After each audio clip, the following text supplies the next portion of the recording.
Hi everyone, once again welcome you all on Law Vita here. This is Aaradhya Gupta और आज हम लोग human rights law का एक लेक्चर डिस्कस कर रहे हैं जिसमें we'll be discussing the human rights of women. ठीक है, हम लोग देखेंगे कैसे यूनाइटेड नेशंस में, यूडीएचआर में और बाकी कई सारे डिक्लेरेशंस में वुमेन के ह्यूमन राइट्स को प्रमोट किया गया है, अफर्म किया गया है. And we'll also see the status of human rights of women in context of India, right. और इसमें हम लोग कई सारे जो कुछ लैंडमार्क केस लॉज हैं उन्हें भी डिस्कस करेंगे. तो शुरुआत करते हैं. देखो, ये माना जाता है जो वुमेन है ना, वो एक वल्नरेबल कैटेगरी में इंक्लूड होती है. वल्नरेबल से वी मीन टू से वो कैटेगरी या वो ग्रुप ऑफ इंडिविजुअल्स जिनको स्पेशल केयर की ज़रूरत है, या मैं कहूँ जिनके ऊपर रिस्क की सिचुएशंस जो हैं वो ज़्यादा रहती हैं, रिस्क फैक्टर ज़्यादा रहता है, उनके ऊपर एक खतरा रहता है किसी भी तरीके के अटैक होने का.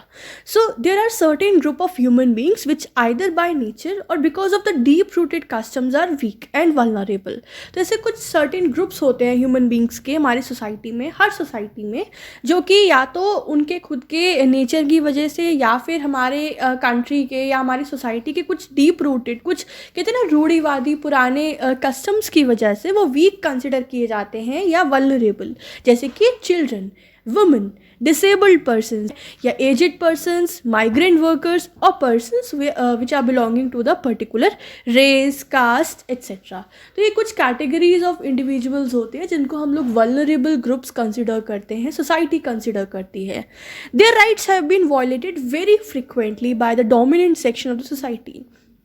देखो, हर सोसाइटी में जो वल्नरेबल ग्रुप्स होते हैं उनके कई सारे राइट्स वायलेट होते हैं और होते आ भी रहे हैं, करंटली भी हो रहे हैं. और क्योंकि हमारी सोसाइटी में जो डोमिनेंट सेक्शन होता है, डोमिनेंट सेक्शन मतलब कि वो ग्रुप ऑफ इंडिविजुअल जिनके पास पावर है या फिर जो उन वल्नरेबल ग्रुप्स को, उन वीकर सेक्शंस को डोमिनेट करने की पोजीशन में है, वो कोई भी हो सकता है. ठीक है, अगर मैं विमेन की बात करूँ तो विमेन के अगेंस्ट मेन हो सकते हैं जो डोमिनेट करें. ठीक है, एजेड पर्सन के अगेंस्ट यंगर पर्सन्स हो सकते हैं. ठीक है, मतलब कोई भी पर्सन जो दूसरे पर्सन को डोमिनेट कर सकता है, उसके ऊपर अपना हक जमा सकता है, वो सेक्शन कहलाता है डोमिनेंट सेक्शन ऑफ सोसाइटी. तो हमेशा से होता आ रहा है कि वल्नरेबल ग्रुप्स के जो राइट्स होते हैं वो बहुत फ्रिक्वेंटली वायलेट किए जाते हैं by such dominant section in every society. A number of conventions have been concluded under United Nations to protect their rights. और बहुत सारी कन्वेंशंस मतलब बहुत सारे एग्रीमेंट्स, बहुत सारी ट्रीटीज़, बहुत सारे डिक्लेरेशंस जो हैं वो कंक्लूड हुए हैं यूनाइटेड नेशंस के द्वारा, जिसमें इन वल्नरेबल ग्रुप के राइट्स को प्रोटेक्ट करने की बात की जाती है और उन्हें प्रमोट किया जाता है. ठीक है, और आज ऐसे ही एक वल्नरेबल ग्रुप के बारे में हम बात करेंगे जो कि है वुमेन. आगे वीडियोस में हम लोग चिल्ड्रन के राइट्स के बारे में भी बात करेंगे, माइग्रेंट वर्कर्स के भी, and so on. Here we are only discussing the rights of women. So let's begin. The advancement of women has been the focus of work of United Nations since its creation. यहाँ पे कह रहे हैं जब से United Nations setup हुआ है, since its creation, इसका जो एक कहते हैं ना कि United Nations के जो ऑब्जेक्टिव्स हैं उसमें इसका एक core objective, core focus women के एडवांसमेंट का भी रहा है. United Nations preamble sets a very basic role to reaffirm the faith in the fundamental human rights, in the dignity and worth of the human being, in the equal rights of man and women.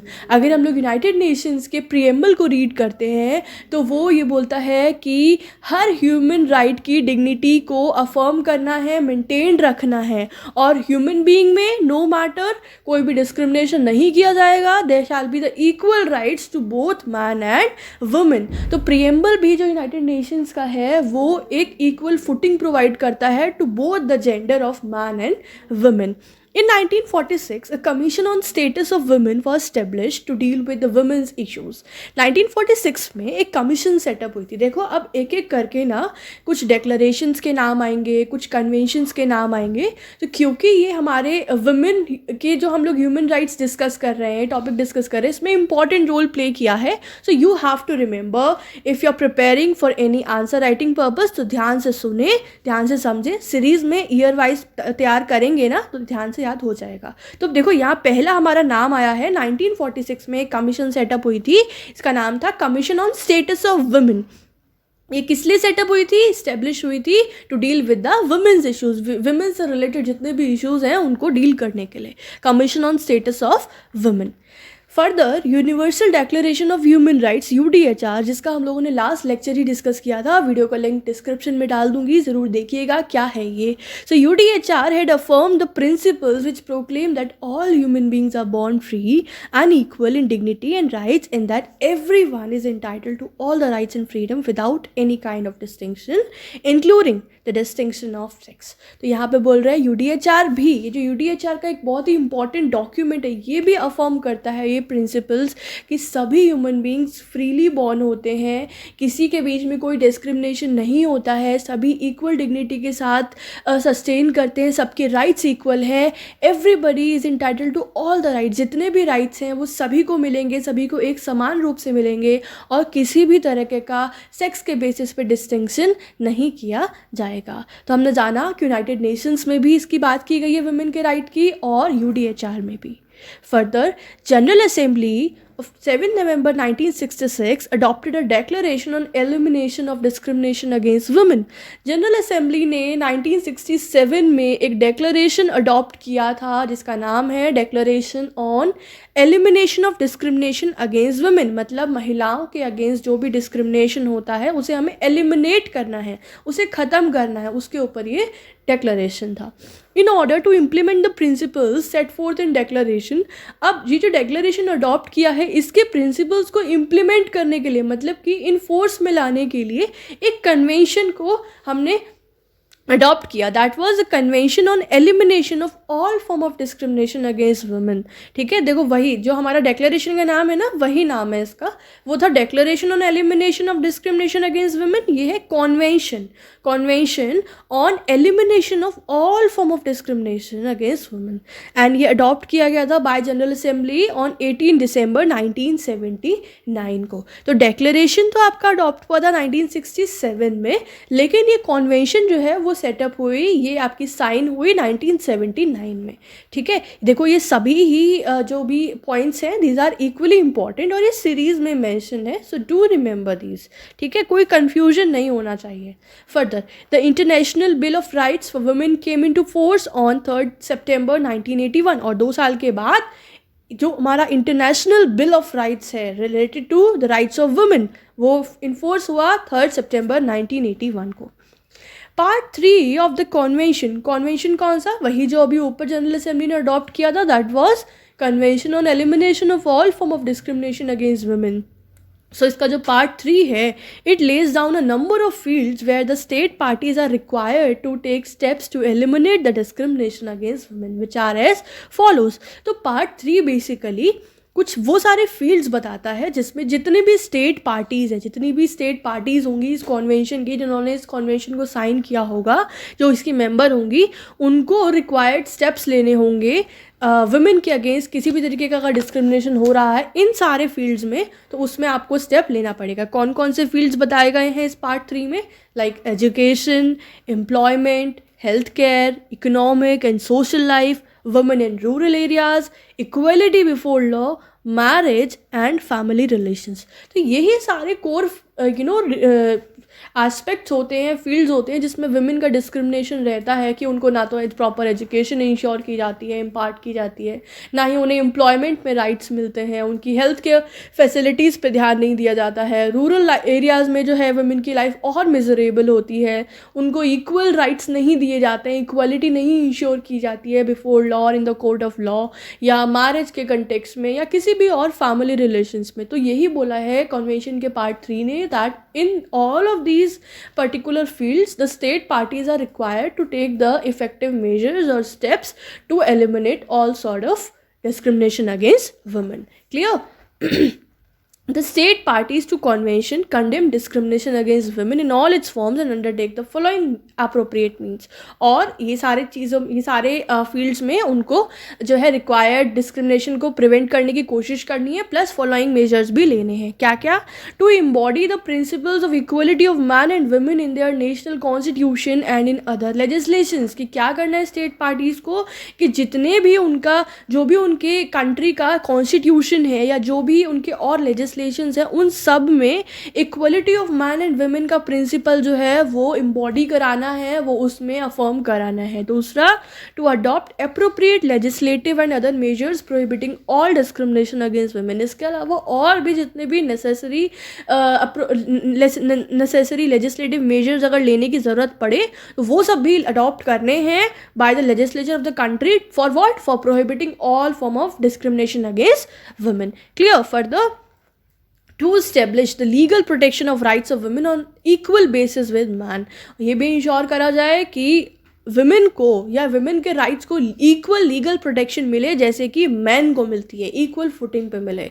Fourth, to repeal all the national penal provisions which contribute discrimination against women. और जितने भी अभी तक exist करती हैं जो भी national provisions जो कि कहीं ना कहीं वुमेन की डिस्क्रिमिनेशन में कंट्रीब्यूट कर रही हैं, मतलब महिलाओं के संग भेदभाव कर रही हैं, ऐसे सभी किसी जो भी लेजिस्लेशन में प्रोविजंस हैं उन सभी प्रोविजंस को रिपील कर दें. तो ये 4 मेजर स्टेप्स लेना ज़रूरी है जो भी स्टेट पार्टीज़ हैं इस कॉन्वेंशन के for the fulfilment of the purpose. जो पर्पस है इस कॉन्वेंशन का, इस डेक्लेरेशन का, उसको फुलफिल करने के लिए.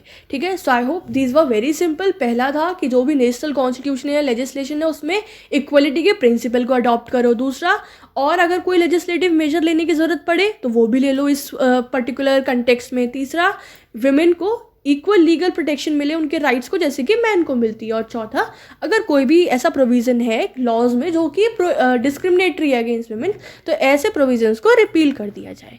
ठीक है ना. अब हम लोग पढ़ते हैं कि ये जो भी बातें लिखी हैं या जो भी प्रिंसिपल्स हैं for the protection of women उनका इम्प्लीमेंटेशन प्रोसीजर क्या दिया हुआ है कन्वेंशन के अंदर.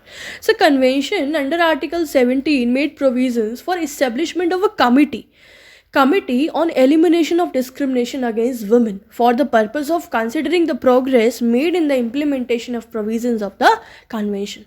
तो यहाँ पे 17 आर्टिकल जो है इस कन्वेंशन का वो प्रोवाइड करता है कि इसके प्रोविजंस को इम्प्लीमेंट कराने के लिए या और जो प्रोग्रेस हो रही है उसको रिपोर्ट करने के लिए, उसको एनालिसिस करने के लिए, उसमें इम्प्रूवमेंट करने के लिए जो है एक कमिटी सेटअप की जाए. कमिटी का नाम होगा committee on elimination of discrimination against women. देखो कोर जो वर्डिंग्स है ना वो सेम है, चाहे वो डेक्लेरेशन की वर्डिंग थी, चाहे कॉन्वेंशन की, चाहे कमिटी की. इसको हम लोग शॉर्ट में बोलते हैं सिडो, committee on elimination of discrimination against women. तो यही बोलता है अंडर आर्टिकल 17 कि कॉन्वेंशन जो है वो प्रोवाइड करती है कि एक कमिटी को सेटअप किया जा सकता है for the purpose of progress of the provisions of this particular convention. ठीक है. तो ये हो गया. अभी तक हमने जाना कि क्योंकि आपका ये जो कन्वेंशन था ये एक बहुत ही लीडिंग कन्वेंशन था और स्टेप था towards the protection and promotion of the rights of women, तो इसीलिए हमने इसको डिटेल में डिस्कस किया. अब आगे बढ़ते हैं. इसके अलावा भी, इस कन्वेंशन के अलावा भी कुछ लीडिंग कॉन्फ्रेंसेस हेल्ड हुई थी. So in addition to convention the 4 important conferences held which greatly enhance the international awareness of the concerns of women. कि इस कन्वेंशन के अलावा भी चार मुख्य कॉन्फ्रेंस हेल्ड हुई थी जिन्होंने बहुत ही क्रूशियल रोल प्ले किया है वुमेन राइट्स के अवेयरनेस को इंटरनेशनल लेवल पे इन्हांस करने के लिए. वो 4 कौन सी हैं ये आपको याद रखना है. पहला है, देखो सीरीज़ में है, ईयर के सीरीज़ में है. पहला है Mexico city 1975 conference, Copenhagen 1980, Nairobi 1985 and Beijing 1995. सारे 505 की टेबल वाले उसमें हैं, ये नंबर्स में है, 50 एंड हो रहा है. मैक्सिको सिटी 1975, फिर 5 साल के बाद कोपेनहेगन 1980, फिर 5 साल के बाद नायरोबी 1985, फिर 10 साल के बाद बीजिंग 1995. तो ये चारों भी बहुत ही इंपॉर्टेंट कॉन्फ्रेंसेज हैं related to the protection of women. ठीक है ना. तो ये हो गए सारी इंटरनेशनल लेवल पे कि यूएन क्या प्रोवाइड कर रहा है, यूडीएचआर क्या प्रोवाइड कर रहा है, कौन से कन्वेंशन इंपॉर्टेंट था, कौन सी कॉन्फ्रेंसेज हुई. अब हम बात करते हैं हमारे इंडिया के कंटेक्स्ट में कि इंडिया में वुमेन के राइट्स का क्या स्टेटस है. So India has given equal status to women under its constitution under article 14 which shows that women in India enjoy the right to equality and any discrimination against them shall be the violation of equality of rights and respect for human dignity। तो यहाँ पहला point ये कह रहा है कि हमारे India में वुमेन को इक्वल स्टेटस कौन इंश्योर करता है, कॉन्स्टिट्यूशन इंश्योर करता है, और पहला इसका प्रोविज़न है आर्टिकल 14। आर्टिकल 14 प्रोवाइड करता है इक्वलिटी बिफोर लॉ, जो कहता है कि वुमेन को इंडिया में इक्वल राइट्स इंजॉय करने होते हैं और इंजॉय करती हैं वुमेन, और कोई भी तरीके का डिस्क्रिमिनेशन उनके अगेंस्ट नहीं होता है, और अगर कोई डिस्क्रिमिनेशन होगा तो वो वायलेशन कंसिडर किया जाएगा of the equality of rights और against the respect for the human dignity, है ना। आर्टिकल 14 ये कहता है equality before law and equal protection of law. तो यहाँ पे दोनों ही मैन और वुमेन को इक्वल राइट्स इंश्योर किए जाते हैं, इक्वल प्रोटेक्शन इंश्योर की जाती है। Constitution under Article 15 provides that every female citizen has a right to access to shops, public restaurants, hotels and places of public entertainment, and no restriction can be imposed on female citizen with regard to the use of wells, tanks, bathing ghats, roads, etc. Article 15 provide करता है कि हर female citizen को right है कि वो सभी shops को access कर सकती है, पब्लिक रेस्टोरेंट्स में जा सकती है, होटल्स में जा सकती है, एंटरटेनमेंट प्लेस पे जा सकती है, वो पब्लिक टैंक्स को यूज़ कर सकती है, वेल्स को यूज़ कर सकती है, रोड्स को यूज़ कर सकती है। यानी कि किसी भी तरीके का डिस्क्रिमिनेशन वुमेन के साथ नहीं किया जाएगा किसी भी ढंग से, राइट। ये आर्टिकल 15 बताता है। फर्दर आर्टिकल 16 एम्प्लॉयमेंट की बात करता है। तो article 16 provides that there shall be equality of opportunity for all citizens including women in matters related to employment और appointment to any office under the state. Article 16 कहता है कि महिलाओं को इक्वल अपॉर्चुनिटी दी जाएगी एम्प्लॉयमेंट के मैटर्स में, appointment के मैटर्स में, इन दी ऑफिसेज अंडर द स्टेट, है ना। उनको उनके संग कोई भेदभाव नहीं किया जाएगा कि उनको ये जॉब दी जाएगी या नहीं दी जाएगी, उनका अपॉइंटमेंट किया जाएगा या नहीं किया जाएगा। आर्टिकल 16 इन सारे ही डिस्क्रिमिनेशंस को वॉइड करता है। In order to improve their status, Constitution provides under Article 15 Clause 3 that state may make special provisions for women। इसके साथ साथ 15 Clause 3 में ये भी लिखा हुआ है कि स्टेट अगर चाहे तो वो महिलाओं के लिए स्पेशल प्रोविजंस भी बना सकता है, किस लिए, उनके स्टेटस को इम्प्रोवाइज करने के लिए। Also, Constitution has cast duty on every citizen to renounce the practices which are derogatory to the dignity of women under Article 51AE in the Directive Principle of State Policy।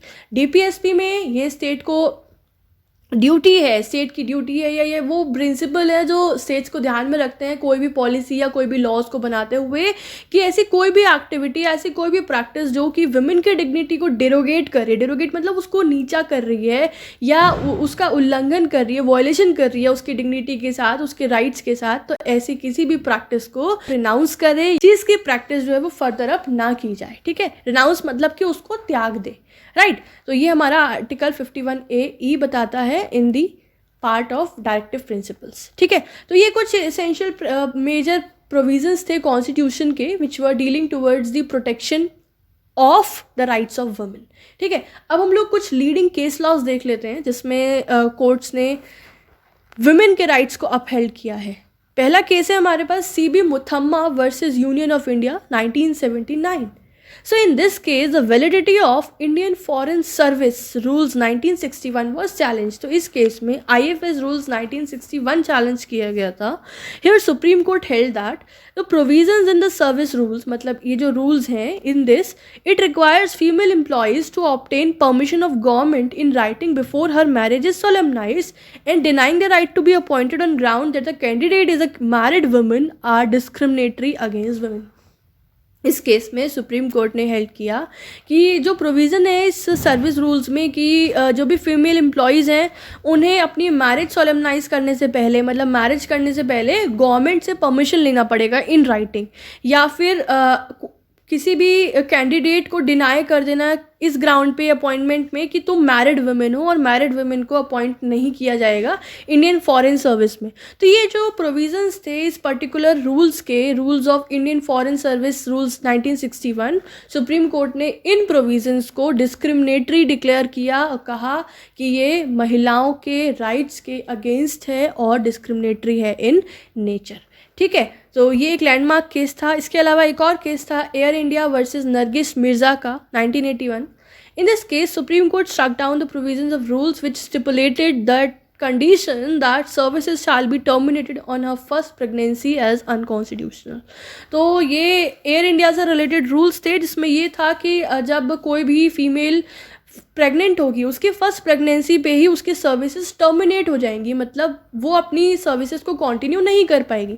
तो supreme court ने ऐसे provisions को भी unconstitutional, discriminatory declare किया, जो कि बात करते हैं कि कोई भी महिला अपनी फर्स्ट प्रेगनेंसी के बाद सर्विसेज कंटिन्यू नहीं करेगी या टर्मिनेट कर देगी। तो ऐसे प्रोविजंस से तो जितनी भी फीमेल्स हैं वो काम के लिए बाहर आने से ही डरेंगी, बिकॉज इस तरीके के प्रोविजंस डिस्क्रिमिनेटरी प्रूव होते हैं टुवर्ड्स देयर राइट्स। तो इसमें भी कोर्ट ने ऐसे प्रोविजन को अनकॉन्स्टिट्यूशनल डिक्लेयर किया था।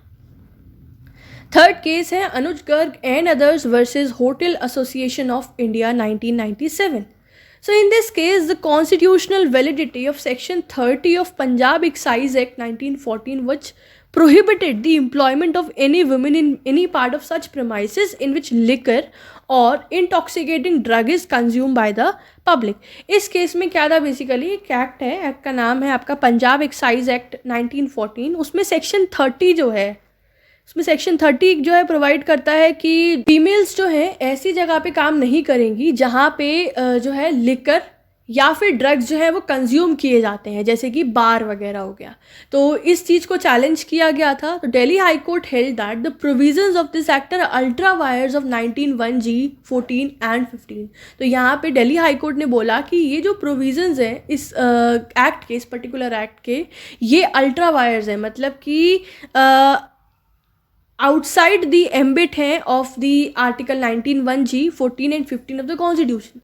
Here Supreme Court observed that instead of prohibiting women's employment in bars, the state should focus on factors by which unequal consequences of sex differences can be eliminated। जब case supreme court में गया तो supreme court ने observe किया कि महिलाओं को बार में काम करने से रोकने से अच्छा है कि स्टेट्स जो है ऐसे फैक्टर्स पे काम करे, ऐसे प्रोविजंस पे, ऐसे मेजर्स पे काम करे, ताकि जो ये कि एक ही सेक्सुअल डिफरेंसेस जो क्रिएट हुए हैं ना, ये एलिमिनेट हो सके और कोई डर ही ना पैदा हो महिलाओं के लिए ऐसी जगहों में काम करने की।